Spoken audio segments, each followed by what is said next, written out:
गांव में एक बूढ़ा धुना रुई धुनने वाला रहता था, जिसका नाम था हरिदास।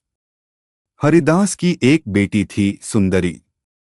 नाम के जैसे वह बेहद सुंदर, तीव्र बुद्धि वाली लेकिन थोड़ी घमंडी थी।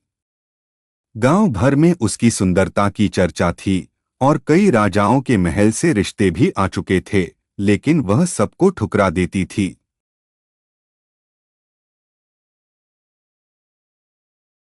एक दिन एक फटे पुराने कपड़ों में लिपटा भिखारी हरिदास के घर आया।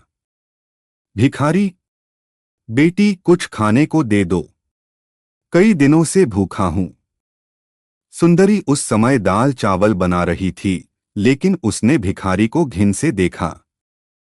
सुंदरी, भाग यहां से, गंदे कपड़े, बदबू आ रही है, तू कहीं और जा। भिखारी की आंखों में आंसू आ गए। उसने हाथ जोड़कर कहा, भिखारी, बेटी, भूख में इंसान की इज्जत भी मर जाती है। सुंदरी, तेरी इज्जत तो बची ही कहाँ है, जा यहां से। भिखारी ने सिर झुकाया, फिर अचानक उसकी आवाज बदल गई, गंभीर और गूंजती हुई। भिखारी, तेरी सुंदरता पर घमंड है तुझे? जा, अब तू वही बनेगी जिसे लोग नजरअंदाज करते हैं। जा, तू चूहिया बन जा। तेरे एक चूहिया में बदल जाती है, छोटी, काली और डरी हुई। हरिदास यह देखकर बेहोश हो जाता है। गांव वाले इकट्ठा हो जाते हैं, लेकिन चूहिया को कोई पहचान नहीं पाता। चूहिया अब जंगल में रहने लगती है, जहां उसे शेर, लोमड़ी, सांप जैसे खतरों से बचना पड़ता है।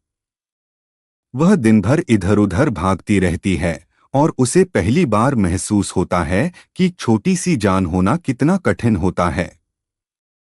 उसे भूख, डर और तिरस्कार सब झेलना पड़ता है।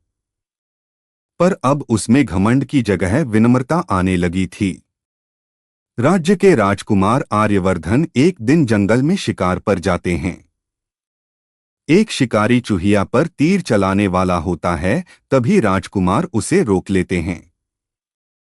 राजकुमार, छोटी सी जान है, इससे क्या हासिल करोगे? इसे जाने दो। राजकुमार चूहिया को उठा लेते हैं और उसे अपने साथ महल ले आते हैं। चूहिया अब राजमहल में रहती है।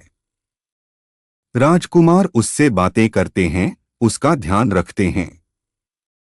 वह धीरे धीरे इंसानों की भाषा फिर से समझने लगती है और भावनाओं को पहचानने लगती है। एक रात वह सपना देखती है, वही भिखारी आता है। भिखारी सपने में, तेरा मन अब बदल चुका है, अब तुझे दया, समझ और विनम्रता आ गई है।